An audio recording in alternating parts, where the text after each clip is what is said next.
بسم اللہ الرحمن الرحیم۔ پیارے دوستوں، حضرت علی رضی اللہ تعالیٰ عنہ کے فضائل و مناقب اور کردار و کارناموں سے تاریخ اسلام کے اوراق روشن ہیں۔ حضرت علی رضی اللہ تعالیٰ عنہ کی زندگی ہمارے لیے مثالی ہے، بلکہ ان کی زندگی کا ہر لمحہ، ان کی زندگی کا ہر واقعہ ہمارے لیے روشن ستاروں کی طرح ہے۔ ایک دن حضور اکرم صلی اللہ علیہ وآلہ وسلم نے نماز پڑھائی تو نماز کا پہلا رکوع اتنا طویل فرمایا کہ گمان ہوا کہ شاید حضور صلی اللہ علیہ وآلہ وسلم رکوع سے سر نہ اٹھائیں گے۔ پھر آپ صلی اللہ علیہ وآلہ وسلم نے رکوع سے سر اٹھایا اور نماز ادا فرما لینے کے بعد آپ صلی اللہ علیہ وآلہ وسلم نے اپنا چہرہ مبارک محراب سے ایک جانب پھیر کر فرمایا کہ میرا بھائی اور چچا زاد بھائی یعنی حضرت علی رضی اللہ تعالیٰ عنہ کہاں ہیں؟ حضرت علی رضی اللہ تعالیٰ عنہ نے آخری صفوں سے عرض کیا، لبیک یا رسول اللہ صلی اللہ علیہ وآلہ وسلم۔ آپ صلی اللہ علیہ وآلہ وسلم نے فرمایا، اے ابو الحسن میرے قریب آ جاؤ۔ تو حضرت علی رضی اللہ تعالیٰ عنہ حضور کے قریب آ کر بیٹھ گئے۔ آپ صلی اللہ علیہ وآلہ وسلم نے فرمایا، ابو الحسن کیا تم نے اگلی صف کے فضائل نہیں سنے جو اللہ تعالیٰ نے مجھے بیان فرمائے ہیں؟ حضرت علی رضی اللہ تعالیٰ عنہ نے عرض کیا کہ جی ہاں، کیوں نہیں یا رسول اللہ صلی اللہ علیہ وآلہ وسلم۔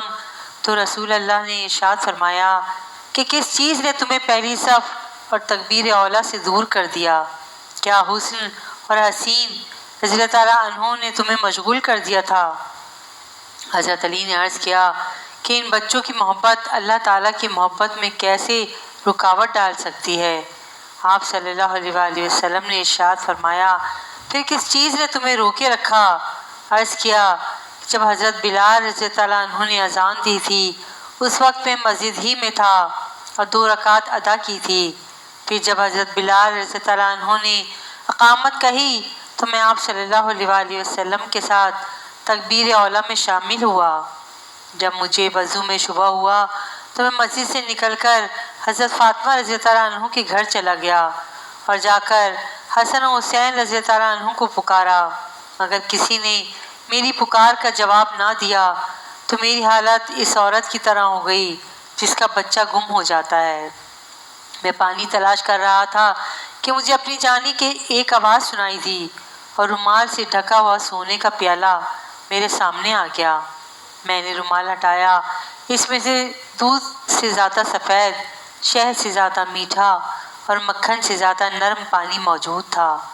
میں نے نماز کے لیے وضو کیا، رومال سے تری صاف کی اور پیالے کو پھینک دیا۔ پھر پیچھے مڑ کر دیکھا تو مجھے کوئی نظر نہ آیا، نہ ہی مجھے یہ معلوم ہو سکا کہ پیالی کو کس نے رکھا اور کس نے اٹھایا۔ آپ صلی اللہ علیہ وآلہ وسلم نے غیب کی خبر دیتے ہوئے مسکرا کر فرمایا، مرحبا مرحبا اے ابو الحسن، کیا تم جانتے ہو تمہیں پانی کا پیالہ اور رومال کس نے دیا تھا؟ حضرت علی رضی اللہ عنہ نے عرض کیا کہ اللہ اور اس کے رسول بہتر جانتے ہیں۔ پھر حضور صلی اللہ علیہ وآلہ وسلم نے ارشاد فرمایا کہ تمہارے پاس پیالہ جبرائیل امین لے کر آئے اور اس میں حجیرۃ القدس کا پانی تھا، اور رومال تمہیں حضرت میکائیل علیہ السلام نے دیا تھا، اور حضرت اسرافیل علیہ السلام نے مجھے رکوع سے سر اٹھانے سے روکے رکھا یہاں تک کہ تم اس رکعت میں آ کر مل گئے۔ اے ابو الحسن، جو تم سے محبت کرے گا اللہ کریم اس سے محبت کرے گا، اور جو تم سے بغض رکھے گا تو اللہ پاک اسے ہلاک کر دے گا۔ سیدنا علی رضی اللہ تعالیٰ عنہ کے ساتھ آپ صلی اللہ علیہ وآلہ وسلم کو کتنی محبت تھی، اس کو حضرت ابن عباس رضی اللہ تعالیٰ عنہ یوں بیان کرتے ہیں۔ حضرت ابن عباس فرماتے ہیں کہ آپ صلی اللہ علیہ وآلہ وسلم نے مجھے حضرت علی رضی اللہ تعالیٰ عنہ کے پاس بھیجا اور فرمایا، حضرت علی جمی اور مصردار ہیں، جو آپ سے محبت کرے گا اس نے مجھ سے یعنی آپ صلی اللہ علیہ وآلہ وسلم سے محبت کی، اور آپ کا دوست اللہ کا دوست ہے، اور آپ کا دشمن میرا دشمن ہے، اور میرا دشمن اللہ تعالیٰ کا دشمن اور ہلاکت ہے۔ اس کے لیے جو میرے بعد آپ سے یعنی حضرت علی رضی اللہ عنہ سے بغض رکھے، اس سے معلوم ہوتا ہے کہ آپ صلی اللہ علیہ وآلہ وسلم کو حضرت علی رضی اللہ تعالیٰ عنہ سے کتنی محبت تھی، اور حضرت علی رضی اللہ تعالیٰ عنہ سے محبت ایمان کی دلیل ہے۔ بے شک پیارے دوستوں، حضرت علی رضی اللہ تعالیٰ عنہ کا بہت بلند مرتبہ ہے، بہت بلند مقام ہے، اور اگر میں چاہوں تو ان کی زندگی کے واقعات اپنی پوری زندگی میں بھی بیان نہیں کر سکتی۔ ناظرین، یہاں پر اگر حضرت علی کرم اللہ وجہہ کے نام، منصب اور خاندان کے متعلق بھی آپ کو بتاتے ہیں۔ حضرت علی کی کنیت ابو الحسن اور ابو تراب ہے، اور حیدر یعنی شیر کا لقب آپ کو ملا ہے۔ والد کا نام ابو طالب اور والدہ کا نام فاطمہ تھا، چونکہ آپ کے والد ابو طالب کی شادی اپنی چچا کی لڑکی سے ہوئی تھی، اس لیے حضرت علی رضی اللہ تعالیٰ عنہ نجیب الطرفین ہاشمی اور حضور صلی اللہ علیہ وآلہ وسلم کے حقیقی چچا زاد بھائی تھے۔ حضرت علی رضی اللہ تعالیٰ عنہ کو ابو تراب سے بڑھ کر کوئی نام محبوب نہ تھا۔ جب ان کو ابو تراب کے نام سے بلایا جاتا تو وہ خوش ہوتے تھے۔ ایک صحابی نے حضرت علی رضی اللہ تعالیٰ عنہ سے کہا کہ ہمیں وہ واقعہ سنائیے کہ آپ کا نام ابو تراب کیسے رکھا گیا؟ تو حضرت علی رضی اللہ تعالیٰ عنہ نے کہا کہ ایک دن حضور اکرم صلی اللہ علیہ وآلہ وسلم حضرت فاطمہ رضی اللہ تعالیٰ عنہ کے گھر تشریف لائے تو حضرت علی رضی اللہ تعالیٰ عنہ گھر میں نہیں تھے۔ آپ صلی اللہ علیہ وآلہ وسلم نے فرمایا، تمہارا چچا زاد کہاں ہے؟ عرض کیا کہ میرے اور ان کے درمیان کچھ بات ہو گئی ہے، جس پر وہ خفا ہو کر باہر چلے گئے اور گھر پر کہلا بھی نہیں گیا۔ حضور نبی اکرم صلی اللہ علیہ وآلہ وسلم نے کسی شخص سے فرمایا، جاؤ تلاش کرو اور وہ کہاں ہے؟ اس شخص نے آ کر خبر دی کہ وہ مسجد میں سو رہے ہیں۔ حضور نبی اکرم صلی اللہ علیہ وآلہ وسلم حضرت علی رضی اللہ تعالیٰ عنہ کے پاس تشریف لے گئے۔ آپ صلی اللہ علیہ وآلہ وسلم نے دیکھا کہ وہ لیٹے ہوئے ہیں، جبکہ ان کی چادر ان کے پہلو سے نیچے گر گئی تھی اور ان کے جسم پر مٹی لگ گئی تھی۔ حضور نبی اکرم صلی اللہ علیہ وآلہ وسلم اپنے ہاتھ مبارک سے مٹی جھاڑتے جاتے اور فرماتے جاتے، اے ابو تراب مٹی والے اٹھو، اے ابو تراب اٹھو۔ ناظرین، 2 ہجری میں حضور سرور کائنات صلی اللہ علیہ وآلہ وسلم نے حضرت علی کو دامادی کا شرف بخشا، یعنی اپنی محبوب ترین صاحبزادی سید النساء حضرت فاطمہ الزہرا رضی اللہ تعالیٰ عنہ سے نکاح کر دیا تھا۔ حضرت فاطمہ رضی اللہ تعالیٰ عنہ سے عقد کی درخواست سب سے پہلے حضرت ابوبکر اور ان کے بعد حضرت عمر رضی اللہ تعالیٰ عنہ نے کی تھی، لیکن حضور صلی اللہ علیہ وآلہ وسلم نے خود جواب نہیں دیا۔ اس کے بعد حضرت علی رضی اللہ تعالیٰ عنہ نے خواہش کی۔ آپ صلی اللہ علیہ وآلہ وسلم نے پوچھا، تمہارے پاس مہر ادا کرنے کے لیے کچھ ہے؟ حضرت علی بولے کہ ایک گھوڑے اور ایک ذرہ کے سوا کچھ نہیں ہے۔ آپ صلی اللہ علیہ وآلہ وسلم نے فرمایا کہ گھوڑا تو لڑائی کے لیے ہے، البتہ زیرہ کو فروخت کر دو۔ حضرت علی رضی اللہ تعالیٰ عنہ نے اس کو حضرت عثمان رضی اللہ تعالیٰ عنہ کے ہاتھ 480 درہم میں بیچا اور قیمت لا کر حضور صلی اللہ علیہ وآلہ وسلم کے سامنے پیش کی۔ صلی اللہ علیہ وآلہ وسلم نے حضرت بلال رضی اللہ تعالیٰ عنہ کو حکم دیا کہ بازار سے عطر اور خوشبو خرید لائیں اور خود نکاح پڑھوایا، اور دونوں میاں بیوی پر وضو کا پانی چھڑک کر خیر و برکت کی دعا دی۔ نکاح کے تقریباً 10-11 ماہ بعد باقاعدہ رخصتی ہوئی۔ اس وقت تک حضرت علی رضی اللہ تعالیٰ عنہ حضور صلی اللہ علیہ وآلہ وسلم کے ساتھ رہتے تھے، اس لیے جب رخصتی کا وقت آیا تو حضور صلی اللہ علیہ وآلہ وسلم نے ان سے فرمایا کہ ایک مکان کرائے پر لے لو، لہٰذا حارث بن نعمان کا مکان ملا، اور حضرت رضی اللہ تعالیٰ عنہ ملائکہ جنت کو رخصت کرا کے اس میں لے آئے۔ حضرت سید زہرا رضی اللہ تعالیٰ عنہ کو اپنے گھر سے جو جہیز ملا تھا، اس کی کل کائنات یہ تھی: ایک پلنگ، ایک بستر، ایک چادر، 2 چکیاں اور ایک مشکیزہ۔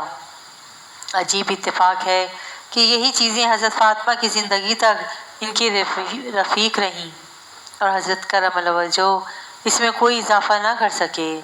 حضرت علی کی زندگی نہایت فقیرانہ اور زاہدانہ تھی، خود رسول اللہ صلی اللہ علیہ وآلہ وسلم کے ساتھ رہتے تھے۔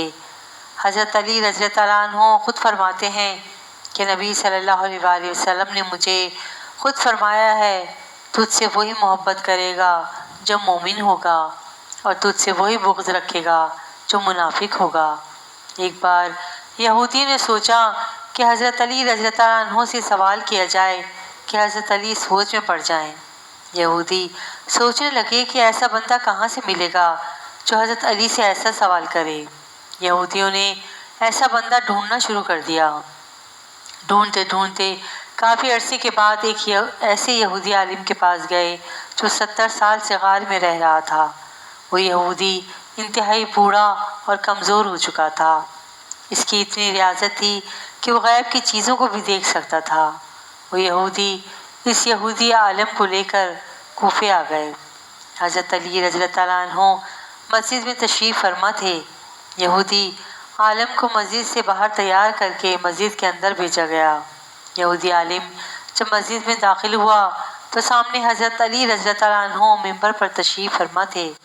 یہودی آ کر کہنے لگا کہ اے علی، میں چاہتا ہوں کہ تم کوفہ کے لوگوں سے سوال کرتے ہو، مجھ پر سوال کر کے دیکھو، میں تمہیں جواب دوں گا۔ حضرت علی رضی اللہ عنہ آگے سے کہنے لگے اکیلا تو ہی جواب دے گا یا تجھے جو لے کر آئے ہیں وہ بھی تمہارے ساتھ جواب دیں گے؟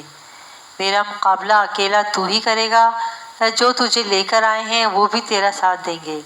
یہودی عالم کہنے لگا اے علی، میں اکیلا آ گیا ہوں، تو میرا مقابلہ کر، مجھے کسی اور کی ضرورت نہیں ہے۔ آپ سوال کریں، میں جواب دیتا ہوں۔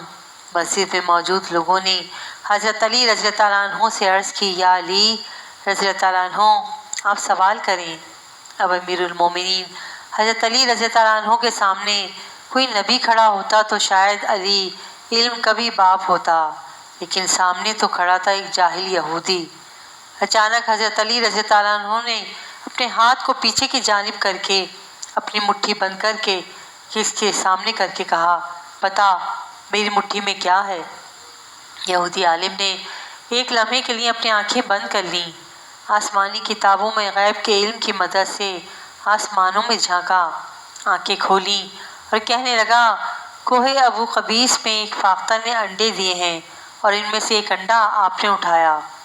صحابہ کرام اور تمام لوگوں کی نظریں حضرت علی رضی اللہ عنہ کے ہاتھ پر تھیں کہ دیکھیں کیا نکلتا ہے۔ حضرت علی رضی اللہ عنہ نے ہاتھ کھولا تو فاختہ کا انڈا نکلا۔ فاختہ کا انڈا دیکھا تو یہودی عالم سے کہنے لگے بہت اچھا، اور کہنے لگے اب کرے علی سوال۔ اچانک حضرت علی رضی اللہ عنہ ممبر سے نیچے اترے، کہنے لگے کہ ابھی تک کسی ماں نے ایسا بیٹا جنا ہی نہیں جو حضرت علی رضی اللہ عنہ کا مقابلہ کرے۔ حضرت علی رضی اللہ عنہ نے وہی انڈا اس یہودی عالم کے ہاتھ پر رکھ دیا اور فرمایا کہ لے اس کو وہیں رکھ کر دکھا جہاں سے میں نے اٹھایا ہے۔ حضرت علی رضی اللہ عنہ کا اتنا کہنا تھا کہ یہودی عالم آپ کے قدموں میں گر پڑا اور کہنے لگا یا علی، جو میں نے بتایا وہ عالم کرتے ہیں، جو آپ نے کیا وہ خالق کرتے ہیں۔ جب یہودی شرمسار ہو کر جانے لگا تو حضرت علی رضی اللہ عنہ نے فرمایا اگر اب تو یہاں آ ہی گیا ہے تو مجھے بھی کچھ بتا کے جا۔ یہودی سر جھکا کر کھڑا ہو گیا اور کہنے لگا پوچھیے یا علی۔ آپ رضی اللہ عنہ نے پوچھا یہ جو تو غیب کے جواب دے دیتا ہے یہ علم تم نے کہاں سے سیکھا؟ یہودی کہنے لگا میں نے ریاضت کی ہے، عبادت نہیں، ریاضت کی ہے۔ حضرت علی رضی اللہ عنہ کہنے لگے کہ اپنا نفس مارا؟ یہودی کہنے لگا جی مارا۔ حضرت علی رضی اللہ عنہ نے پوچھا کیا کرتا ہے تو اس نفس کو مارنے کے لیے؟ یہودی کہنے لگا میرا نفس مجھے جس کام کو کرنے کے لیے کہتا ہے میں وہ نہیں کرتا، جسے وہ روکتا ہے اسے میں کرتا ہوں، اور میں غیب کی چیزوں سے واقف ہو گیا ہوں۔ حضرت علی رضی اللہ عنہ نے فرمایا اچھا تیرا نفس جو تجھے کہے وہ تو نہیں کرے گا؟ یہودی کہنے لگا بالکل نہیں کروں گا۔ حضرت علی رضی اللہ عنہ نے کہا تیرا نفس کیا کہتا ہے؟ تیرے مسلمان ہونے کے لیے یہودی کہنے لگا میرا نفس کہتا ہے کہ مسلمان نہ ہو۔ علی کہنے لگا پھر مسلمان ہو، اگر تیرا نفس کہتا ہے کہ مسلمان نہ ہو تو پھر ہو، کیونکہ تو کہتا ہے کہ تیرا نفس جس کام سے تجھے روکتا ہے تو وہی کرتا ہے۔ یہودی حضرت علی رضی اللہ عنہ کے قدموں میں گرا اور گر کر کہنے لگا تو نفس سے کیسے واقف ہے؟ حضرت علی رضی اللہ عنہ نے سینے پر ہاتھ مار کر کہا، میں نفس سے واقف ہوں۔ ناظرین، اہل بیت کی محبت ہماری جان ہے، صحابہ کرام کی محبت ہماری شان ہے، نبی پاک کی محبت ہمارا ایمان ہے۔ نہ ہم جان چھوڑ سکتے ہیں، نہ ہم شان چھوڑ سکتے ہیں۔ اللہ پاک ہمیں حضرت علی رضی اللہ عنہ اور اہل بیت سے محبت کرنے والا اور ان کے لیے کثرت سے دعا کرنے والا بنائے۔ آمین، اللہم آمین۔ سبحان اللہ، سبحان اللہ، سبحان اللہ۔ کیا خوبصورت واقعہ ہے۔ واقعہ پسند آئے تو پلیز میرے چینل کو لائک اینڈ سبسکرائب ضرور کیجیے گا۔ جزاک اللہ خیرا کثیرا۔